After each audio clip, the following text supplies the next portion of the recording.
தமிழ்நாட்டில் காங்கிரஸ் இல்லாமல் திமுகவால் வெற்றி பெற முடியாது. தனியாக நின்னா காங்கிரஸ் ஜீரோ, சந்தேகமே வேணாம். ஆனால் காங்கிரஸ் இல்லைனா திமுகவால் ஒரு 60-70 சீட்டுக்கு மேலே ஜெயிக்க முடியாது. நீங்கள் சொல்கிற மாதிரி திமுக இல்லைனா காங்கிரஸ் ஜீரோனா, தாவேக்காக்கு போனால் தாவேக்கா காங்கிரஸ் வந்து என்ன மாதிரி லாபம்? கூட ஒரு கட்சி வந்துன்னா எலெக்ஷன் அட்லீஸ்ட் நாமினேஷன்லாம் ரிஜெக்ட் ஆகாமல் அது காப்பாற்றுறது, அவ்வளோதான். வேற ஒன்றும் கிடையாது. அது மக்கள் நல கூட்டணியாக இருக்கும். அங்கே போனாலும் ஜீரோ தான். அங்கே போனாலும் ஜீரோ, சைபர். எந்த சந்தேகம் வேணும், அங்கே போனாலும் சைபர் தான். எப்படி பார்த்தாலும் சைபர்.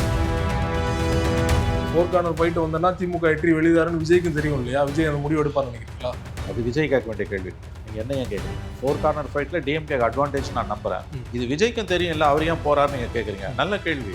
கேட்க வேண்டியது விஜய் கிட்ட. நான் எப்படி விஜய் சார்பாக நம்புகிறேன் நான் சொல்லுவேன். சார்லஸ் மார்ட்டின் சொல்றாரு, ஆதவ அர்ஜுனாவே திமுக ஒரு ஸ்லீப்பர்ஸ் இல்லை, அவர் தான் அந்த மாதிரியான ஒரு ஐடியா வந்து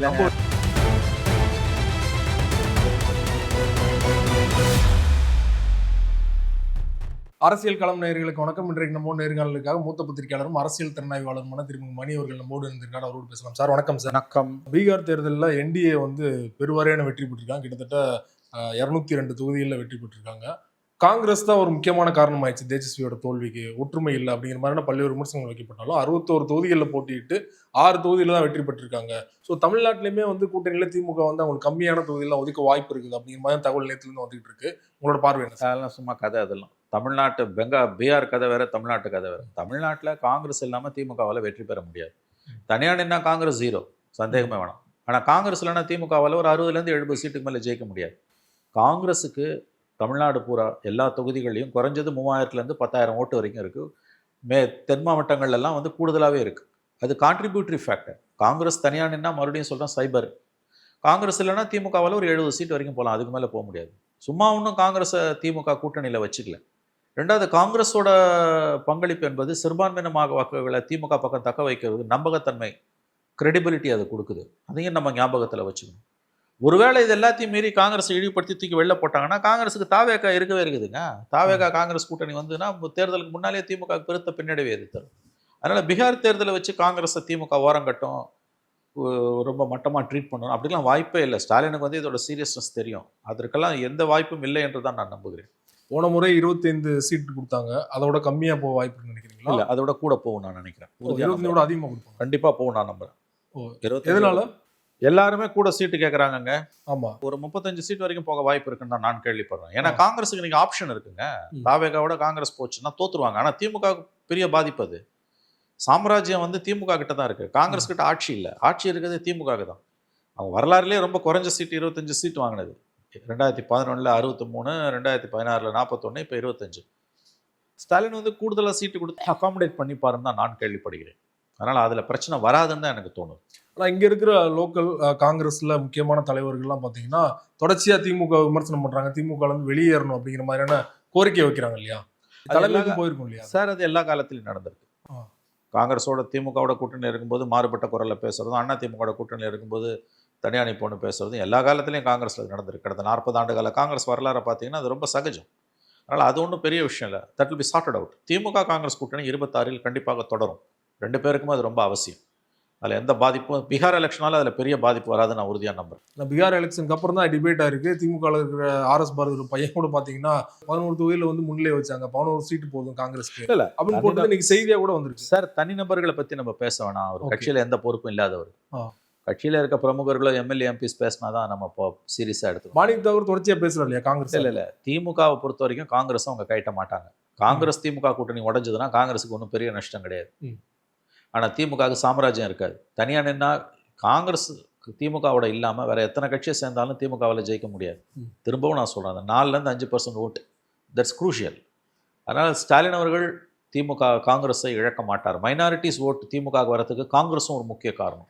ஒருவேளை காங்கிரஸ் திமுக விட்டு வெளியேறுகிறது அல்லது வெளியேற்றப்படுகிறது என்றால் அது சிறுபான்மையினர் 18% இருக்க சிறுபான்மையின மக்கள் மத்தியில் ஏற்படுத்தக்கூடிய எண்ணம் எதுவாக இருக்கும் என்றால், நாளைக்கு பிஜேபியோட திமுக போக போகுது தேர்தலுக்கு பிறகு, அதனுடைய முன்னோட்டம் தான் இது என்று தான் அவர்கள் கருதுவார்கள். நேரடியாக போனாலும் மறைமுகமாக போவாங்கன்னு அவர்கள் கருதுவார்கள். இந்த பர்செப்ஷன் ஸ்டாலினுக்கு நல்லா தெரியும். அதனால் அவர் காங்கிரஸை இழக்க மாட்டார். சும்மா ஒன்றும் காங்கிரஸ் அவர் கூட வச்சுக்கல, அது ஞாபகம் வச்சுக்கோங்க. திமுகவின் வெற்றிக்கு காங்கிரஸோடைய பங்கு மிக மிக மிக மிக முக்கியமானது.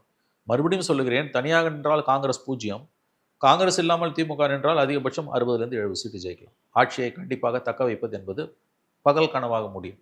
இந்த எல்லா விஷயமும் மு க ஸ்டாலின் அவர்களுக்கு நன்றாக தெரியும். நீங்க சொல்ற மாதிரி வந்து திமுக இல்லைன்னா காங்கிரஸ் ஜீரோனா, தாவேகாக்கு போனா தாவேகா காங்கிரஸ் வந்தா என்ன மாதிரி லாபம்? இல்ல அதுக்கு வாய்ப்பே இல்லை. அது அத்தைக்கு மீசம் முளைச்சா சித்தப்பான்ற கதை. ஆ. கூட ஒரு கட்சி வந்ததுன்னா எலெக்ஷன் அட்லீஸ்ட் நாமினேஷன்லாம் ரிஜெக்ட் ஆகாமல் அது காப்பாற்றப்படும். அவ்வளவுதான். வேற ஒன்றும் கிடையாது. அது ஒரு மக்கள் நல கூட்டணியா இருக்கும். அவ்வளவுதான். அந்த கேள்வியே முதல்ல தவறு. தாவேகா காங்கிரஸ் கூட்டணி வந்துன்னா ஒன்றும் பெரிய பாதிப்பெல்லாம் இருக்காது. இல்ல தாவேகாக்கு என்ன மாதிரியான லாபம் கிடைக்கும்? நாமினேஷன்லாம் ரிஜெக்ட் ஆகாது. அர்ச்சனா பட்நாயக் எழுதுற லெட்டரை போய் வடபழனியில் மாநில தேர்தல் ஆணையத்துக்கு எழுத மாட்டீங்க. இந்த கதையெல்லாம் நடக்கும். அவ்வளவுதான். இந்த மாதிரியான சில நன்மைகள் விளையும். எலக்ட்ரலி பெரிய லாபம் ஒண்ணுமே இருக்காது. அங்க போனாலும் ஜீரோ தான். அங்க போனாலும் சைபர் தான். எந்த சந்தேகம் வேணும். அங்க போனாலும் சைபர் தான். எப்படி பார்த்தாலும் சைபர் தான். அடுத்தடுத்து முக்கியமான கட்சிகள் போக வாய்ப்பு இருக்கு. யாருக்கிட்ட? விஜய் கிட்ட போக மாட்டாங்க. யாரும் போக மாட்டாங்க. அது இந்த தேர்தல் முடிவுகளுக்கு பிறகு ஒன்று என்டிஏ கூட்டணிக்கு நகருவாங்க, இல்லை ஸ்டாலின் திமுக கூட்டணிக்கு நகருவாங்க. விஜய் பக்கம் போவதற்கு எனக்கு தெரிந்த வாய்ப்பு சில தனிநபர்கள் வேண்டுமானால் போகலாம். அவர்களால் விஜய்க்கு எந்த லாபமும் இருக்காது. அதே போல தொடர்ச்சியா வந்து அதிமுக தலைவர்களும் விமர்சனம் பண்ண ஆரம்பிச்சிட்டாங்க தாவேகாவை. இப்போ உறுதியா என்டிஏல வந்து விஜய் போக வாய்ப்பே இல்லை, நீங்க உறுதியா நம்புறீங்களா? சார் எனக்கு தெரிஞ்சு வாய்ப்பு குறைவு. அவர் பிஜேபி இருக்கக்கூடிய அணியில் இடம்பெற மாட்டாருன்னு தான் நான் நம்புகிறேன். வாய்ப்பு குறைவு.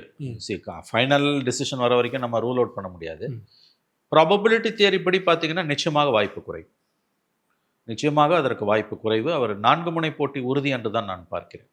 அன்லஸ் சம்திங் பிக் ஹேப்பன்ஸ், வேற ஏதாவது பெரிய அளவில் நடந்து பேரதிசயம் நிகழ்ந்தால் வழி அவர் போவதற்கு வாய்ப்பு. பேரதிசயம் நிகழ்ந்தாலும் சொல்றீங்க இல்லையா, அதுக்கு என்னென்ன பாசிபிலிட்டி இருக்குன்னு இல்லை, அதை நான் விவரிக்க முடியாது. அது சரியானதாக இருக்காது. ஆல்மோஸ்ட் நெல்லுன்னு வச்சுக்கோங்களேன். அன்லெஸ் சம் மிரக்கல் ஹேப்பன்ஸ் வாங்க.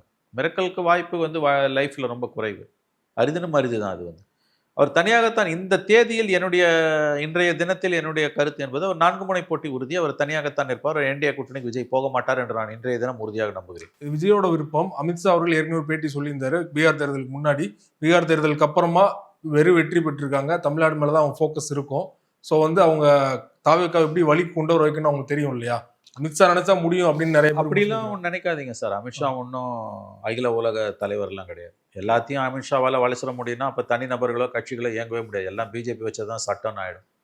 ஆகவே அந்த கருத்து தவறு. அமித்ஷா நினைச்சாருன்னா எல்லாரையும் கொண்டு வந்துடலாம், அப்படிலாம் நான் அப்படி கருதவில்லை. அழுத்தங்களை கொடுக்கலாம், நான் மறுக்கல. பட் விஜய் என்டிஏக்கு போவார்னு நான் இந்த தேதியில் நம்பலை. அவங்க அஃப்கோர்ஸ் போடுவாங்க, ப்ரெஷர் போடுவாங்க. அமித்ஷா நினைச்சாருன்னா சகலத்தையும் ஆண்டு விடலாம் என்பது தவறான கருத்து. 4 கார்னர் ஃபைட் வந்தனா திமுக வெற்றி வெளிதாருன்னு விஜய்க்கும் தெரியும் இல்லையா. விஜய் அந்த முடிவு எடுப்பார்னு நினைக்கிறீங்களா? அது விஜய் கேட்க வேண்டிய கேள்வி. நீங்க என்ன ஏன் கேட்குறீங்க? அதை 4 கார்னர் ஃபைட்ல டிஎம்கே அட்வான்டேஜ் நான் நம்புறேன். இது விஜய்க்கும் தெரியும் இல்லை, அவர் ஏன் போறாருன்னு நீங்க கேட்குறீங்க. நல்ல கேள்வி. கேட்க வேண்டியது விஜய் கிட்ட. நான் எப்படி விஜய் சார்பான பதில நான் சொல்ல முடியும்? சார்லஸ் மார்டின் சொல்றாரு, ஆதவ அர்ஜுனாவே திமுகவோட ஸ்லீப்பர்ஸ் இல்லை. அவர் தான் அந்த மாதிரியான ஒரு ஐடியா வந்து வேண்டாம். அதெல்லாம் தனிநபர்களை பத்தின இவங்க எல்லாம் யாருன்னே எனக்கு தெரியாது. யாரை பத்தியோ யாரோ சொன்னதை பத்தி நான் கருத்து சொல்றது நன்றாக இருக்காது. இல்ல விஜய் கூட இருக்கிறவங்க இந்த மாதிரி நம்ப வைக்கிறாங்களான்னு கேட்குறேன். தெரியாது. நம்ம தனித்து நின்றா வெற்றி பெற்றுலாம், ஆட்சி அமைச்சிடலாம் அப்படின்னு. தீதும் நன்றும் பிறர் தர வாரா. தீதும் நன்றும் பிறர் தர வாரா. நினைவில் வைத்துக் கொள்ளுங்கள். அவ்வளவுதான். அடுத்த கட்ட தலைவராக வந்து விவரம் அறிஞ்சவர்களை சேர்க்க மறுக்கிறாங்களா? ஏன்னா கூட இருக்கிறவங்க வந்து விவரம் அறிஞ்சவர் வந்தாலும் அந்த இடத்த நம்ம இடத்த அவங்க பிடிச்சிருவாங்க அப்படின்னு பயப்படுறாங்களோ? 2வது 3வது இடத்துல இருக்கிறவங்க இல்லை விஜய் அதை விரும்பலையா? நல்ல கேள்வி. பதில் என்கிட்ட இல்லை. நீங்கள் கேட்க வேண்டியது விஜய் கிட்ட தான். நீங்கள் சொல்கிறது எல்லாமே உண்மையாக இருக்கலாம். Yes you're right. எல்லாமே உண்மையாக இருக்கலாம். அவர் உணரணுங்க. தீதும் நன்றும் பிறர் தர வாரா. இது ஒன்றும் சாதாரண விளையாட்டு இல்லை. இது பெரிய ஒரு விஷயம். அரசியல்ன்றது. விஜயகாந்த் நீங்கள் அண்ணன்னு கூப்பிட்றீங்க. அந்த விஜயகாந்த் கிட்டேருந்து 20 வருஷத்துக்கு முன்னால் வந்த விஜயகாந்த் கிட்டேருந்து பாடம் கற்றுக்கல விஜய். பண்டூர் ராமச்சந்திரன்ற ஒரு அனுபவசாலியை கூட வச்சிருந்தார். 11 ஜெயிச்சு 12 தான் பிரச்சனை வந்து அவர் ரிசைன் பண்ணிட்டு போகிறார். பட் விஜயகாந்தோட டேக் ஆஃபுக்கு பண்டூர் ராமச்சந்திரன் ஆற்றிய பங்கு பெரும் பங்கு. விஜயகாந்த் பண்டூர் ராமச்சந்திரன் இல்லைன்னா இன்னைக்கு விஜய் சந்திக்கக்கூடிய எல்லா பிரச்சனையும் விஜயகாந்த் சந்திச்சிருப்பார். தனக்கு எது தெரியாதுன்னு முதல்ல ஒரு மனுஷனுக்கு தெரியணுங்க. இன்னைக்கு அவரை சுற்றி இருக்கக்கூடியவங்க யாருமே ஒரு பண்டூர் ராமச்சந்திரன் ஈக்குவல் ஆக முடியாது. ஏன்னா களத்தில் நின்ற அரசியல்வாதிகள் அவர். பாருங்கள், இந்த கடிதத்தை மாநில தேர்தல் ஆணையத்துக்கு அனுப்புறது கேலி கூத்தானது. ஸ்டேட் எலெக்ஷன் கமிஷன் வேறு, சீஃப் எலக்ட்ரல் ஆஃபீஸர் வேறுன்ற புரிதல் விஜய்க்கும் இல்லை, விஜய் சுற்றி இருக்கவங்களுக்கு இல்லைன்னா கட்சி எங்கே நிற்குதுன்றதை விஜய் தான் உணரணும். நான் மறுபடியும் சொல்கிறேன், இதை வச்சு நான் யாரையும் நக்கல் பண்ணவோ மட்டம் தட்டவோ விரும்பலை. பட் இதெல்லாம் பெரும் பிழைகள். கேலி கூத்தாக உங்களை மாற்றி இருக்கக்கூடிய பிழைகள்.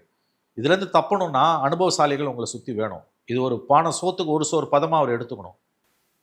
மறுபடியும் சொல்கிறேன், இதை ஒரு பானை சோற்றுக்கு ஒரு சோறு பதமாக அவர் எடுத்துக்கொள்ள வேண்டும். அப்போ தான் எதிர்காலத்தில் இது போன்ற பிழைகளை அவர் தவிர்க்கலாம். இல்லைனா தேர்தல் காலத்தில் இன்னும் அதிகப்படியான அவமானங்களை அவர் சந்திக்க வேண்டியிருக்கும், அவர் கட்சி சந்திக்க வேண்டியிருக்கும்.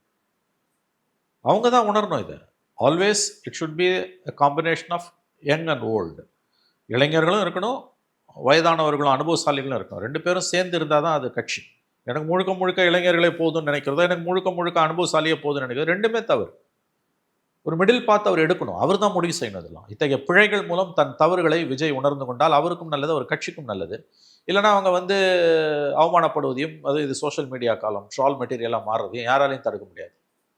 நம்ம கொடுத்த பேட்டிலே சொல்லியிருந்தீங்க, எலெக்ஷன் டைம்ல நாமினேஷன் பண்ணும்போது பாத்தீங்கன்னா ஃபார்ம்லாம் ஃபில்அப் பண்ண தெரியுமா, அதை இதோட ஒப்பிட்டு அது உண்மைங்க. அது நான் அது நக்கல் பண்ணுறதுக்கு சொல்ல, இந்த நிகழ்ச்சியை பார்க்கக்கூடிய தாவேக்கா நண்பர்களுக்கு கூட நான் மறுபடியும் சொல்கிறேன், அனுபவம் வேணுன்றது அதுதான்.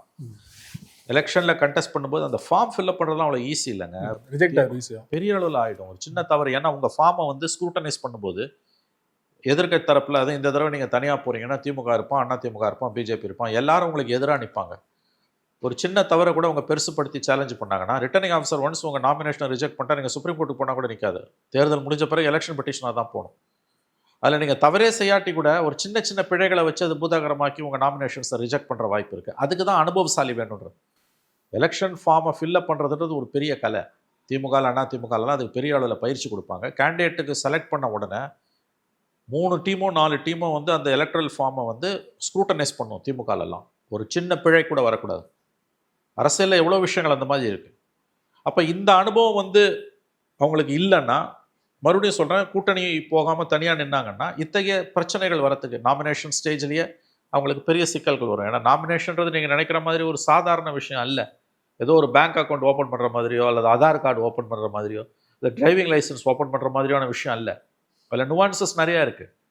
இது வந்து ஒரு அனுபவசாலி அரசியல்வாதிக்கு தான் தெரியும். கேண்டிடேட்டை சூஸ் பண்ண பிறகு அவனை அதுக்கு முன்னாலேயே பொட்டன்ஷியல் கேண்டிடேட்ஸ் கிட்டலாம் நீங்கள் டாக்குமெண்ட்ஸ் ரெடி பண்ணிக்கோங்கன்னு தேர்தலை வாக்குப்பதிவு அன்னைக்கு அந்த ஒரு வாரத்தில் இல்லை, அதுக்கு முன்னாலேயே நாம் சொல்லிவிடுவாங்க பேசிக் டாக்குமெண்ட்ஸ்லாம் என்னென்ன தேவை அப்படின்னு. முதல்ல வாக்காளர் பட்டியலில் உங்கள் பேர் இருக்கான்றதை உறுதிப்படுத்தணும். இப்போ எஸ்ஆர் குளறுபடியில் அது போச்சுன்னா, நீ எல்லா டாக்குமெண்ட்டும் வச்சுருந்தனாலும் உன் பேர் ஓட்டர் லிஸ்ட்லன்னா நீ காலி. அப்புறம் ஓட்டர் லிஸ்ட்டில் சில சமயத்தில் 2 தடவை பேர் இருந்திருக்கும்.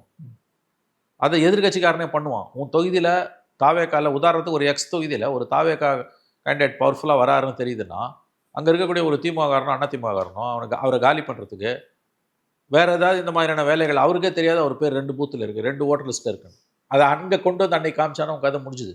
இந்த மாதிரி நான் சின்ன சின்ன உதாரணங்கள் சொல்கிறேன். இந்த மாதிரி பல உதாரணங்கள் இருக்குது. ஆகவே அனுபவம் நிறைய இருக்குது. அதில் ஈஸியாக பயன்படுத்த நிறைய இஷ்யூஸ் இருக்குது. நாட் லூப் ஹோல்ஸ், நிறைய இஷ்யூஸ் இருக்குது. ஒரு நாமினேஷனை ஃபைல் பண்ணுறது ரிஜெக்ட் ஆகாமல் ஒரு பெரிய கலை. அது அனுபவசாலி அரசியல்வாதி கூட இருந்தால் மட்டும்தான் 234 தொகுதியிலும் உனக்கு சாத்தியம். வெறும் வக்கீல் டீமை வச்சுலாம் செய்ய முடியாது. இதை பாலிட்டிஷியன்ஸ் இருக்கணும். இந்த மாதிரி பல விஷயம் இருக்குங்க. ஏன் உங்களுக்கு அனுபவசாலிகள் தேவை என்பதற்கு இவையெல்லாம் ஒரு உதாரணம். ரொம்ப நன்றி சார், உங்கள் நேரத்துக்கு பல்வேறு நன்றி சிவா, நன்றி.